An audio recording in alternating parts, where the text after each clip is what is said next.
Uh,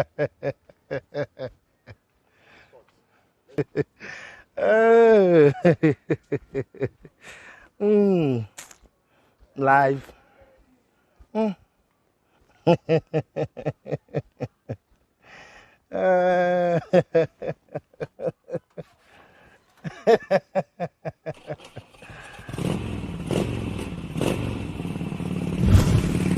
So when we are equals, we're on the same level, it will be mutual respect. And that's where the name equal came. So I merged my father's name to my name, said the ultimate equal. And that was the birth of ultimate equal. So I say again to my people, you're going through a lot now, it's not the end of you, it's challenge. When you beat that time of challenge and controversy, like I beat it in my life, you are the ultimate. I was doing to give back to the society, giving back to the society. When I come back, take my used clothes, clean them off, my sneakers, give it to people, say thank you, I say thank God, you know. But after a while, the politics here was really very terrible.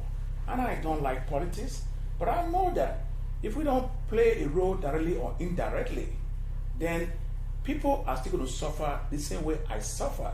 Because there were a lot of people who died with their brain, who didn't have the opportunity to go to school like me. But I needed to be their voice.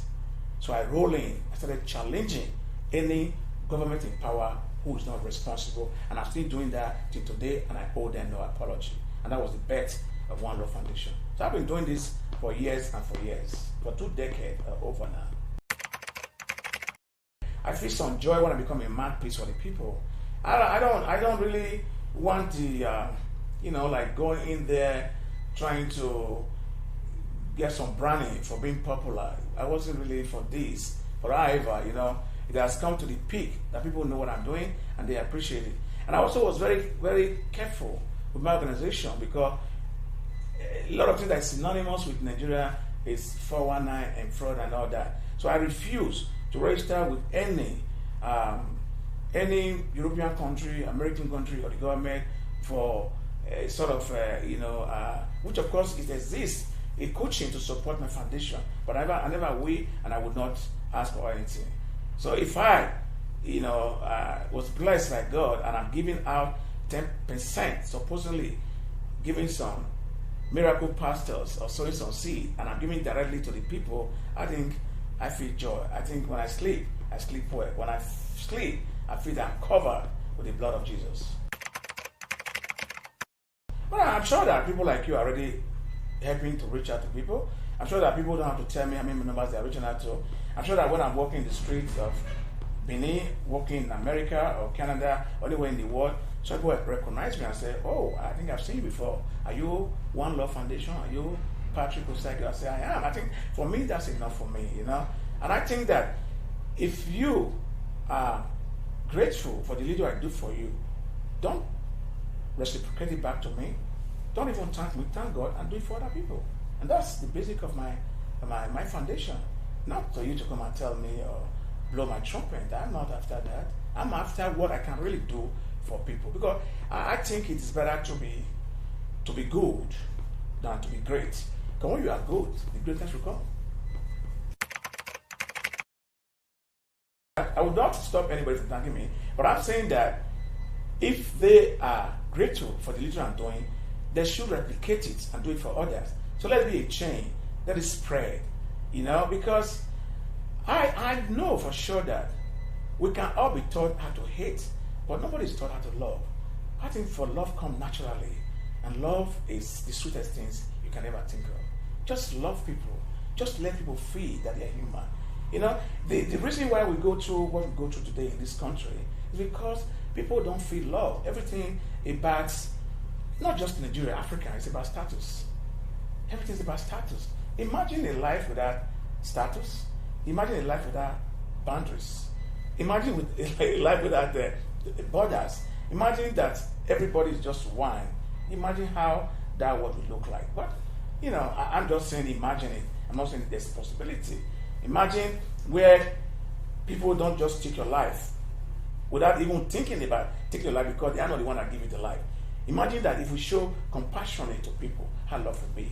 So that's why, I feel that There are more dangerous people in the world today who took the path of hatred. If they had taken that same path of hatred to love, there would have been more kindness among people. Be kind to people, and the world will be kind to you.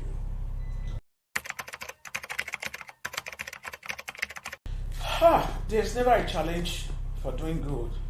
There might be some dissatisfaction, but there's never a challenge for doing good.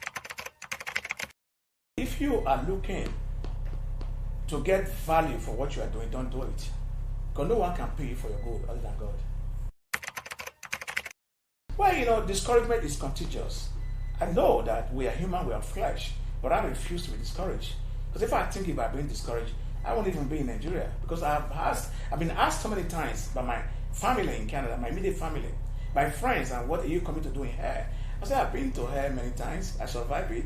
Because if you want to do a comparison with Nigeria and America or Canada, we live in here.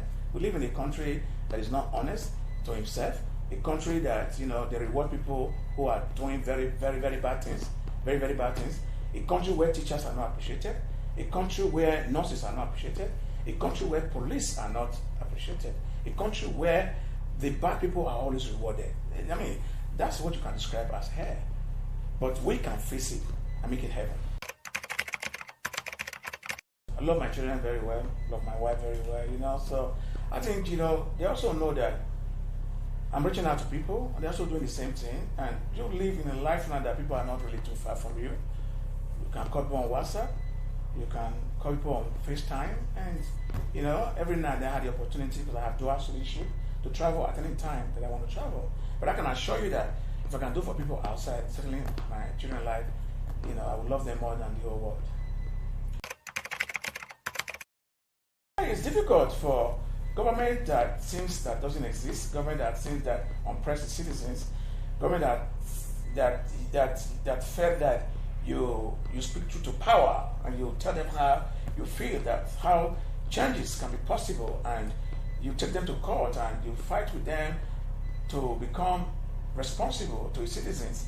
I'm sure that they will not hug you like a teddy bear, because you look like a lion to them. So it's difficult. It is not about amassing wealth. What I eat today alone will die with me alone. But what I spread and eat with others, it continues. Even when I die, I keep living in their hearts. And people don't imagine that you can die and still live. But there are many times that me and my friend called Osagie Eholor is in London now.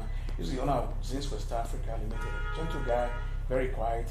There were times we don't have anywhere to sleep in Lagos. There were times that we slept under the bridges. There are times that we go to shrine and hang out with fella. We see the light in the morning and start going to Oshodi to hustle for bus and becoming a conductor. We did all these things. See, life is a journey. The thing that people do in life is that when they see somebody perhaps who has succeeded in life, because being wealthy or being rich or being a successful person is relative. Money is not wealth. There are more things that can be counted as a blessing or as wealth. So that's why some people feel that they are so much pain and they become desperate to do anything for money and become dishonest with themselves. If you focus and you have a goal and you are true to yourself, you are honest, and you refuse to be what anybody wants you to be in life, I tell you the truth, not a lie, you will succeed and have a testimony in life.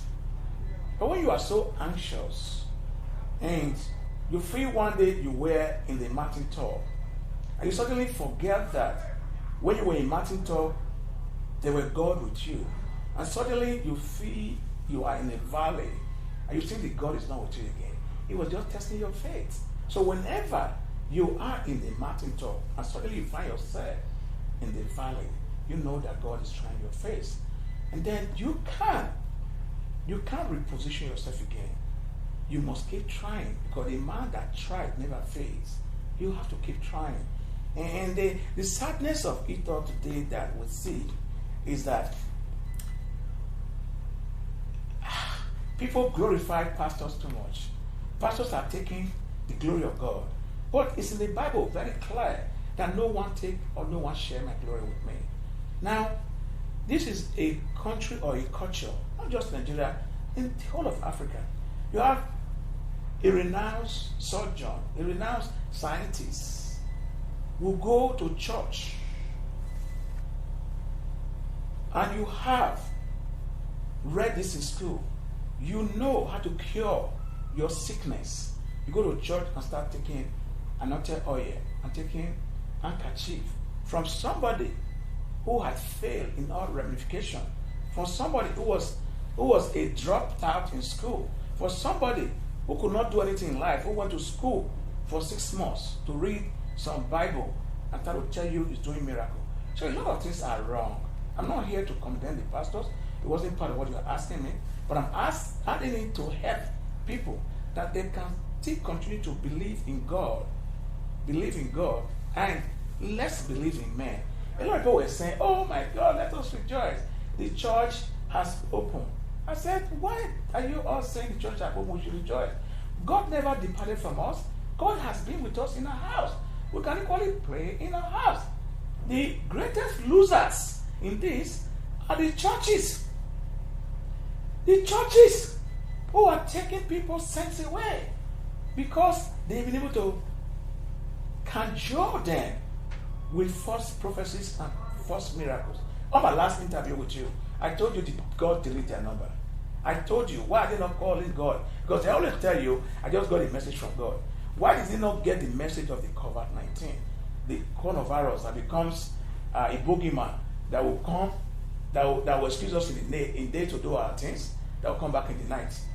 And that will also excuse the people who is doing the protest in America, because the virus is so smart and very sensitive.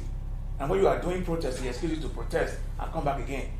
So can you see the word of confusion that will leave? Yeah, but that was the million march. Yeah. That was the time the America invaded Iraq. And when I look at the statistics, I see the people that were dying on Benin Lagos Road. They were 10 times people dying in one front. So I was very upset, and I did a million march. And those who were supposed to stop me, the military, the paramilitary, the soldier, the navy, they all joined to shout, "Enough is enough." And that's what brought the first success story to that road when late Chief Anene was alive, you know. And I also did something with Gele Gele. Gele Gele is in Oviac Northeast. It's a rich area where you have what you call this Olubiri oil, something like that, you know. People, there's gas flaring, people are impoverished and all that. I see it wasn't fair for them. So I took off the NDC, took off the big people, and I made a protest there that the road must be faced, and schools and hospitals must be built there. And we did that. And then when the former governor of Edo State, Adams of Shomole, was also here too, you know, I was for him, I think I was against him. When he came first, he told us that there should be no governmentalism. I said, well, I support you.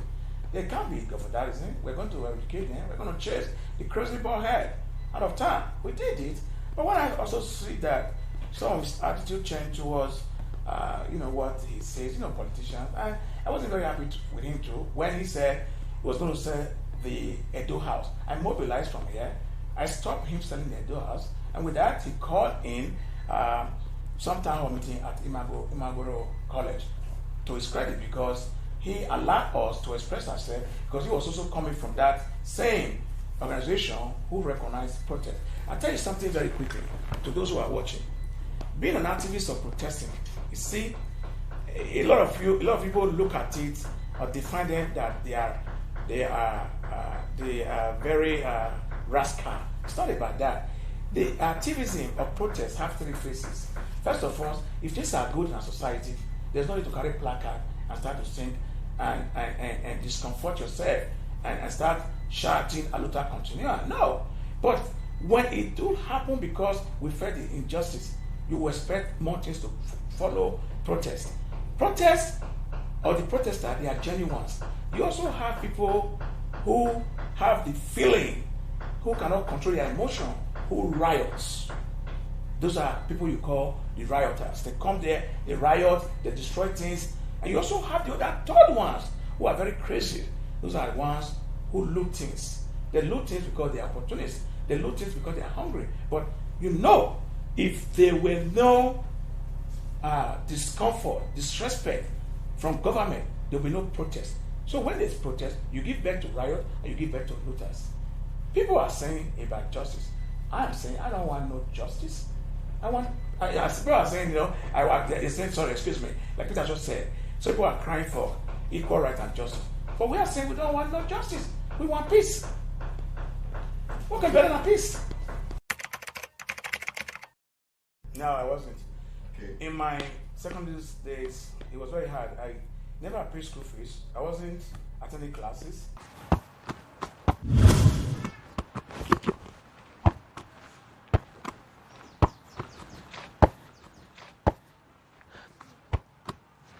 Osagie. Good afternoon, sir. Why have you not been in school?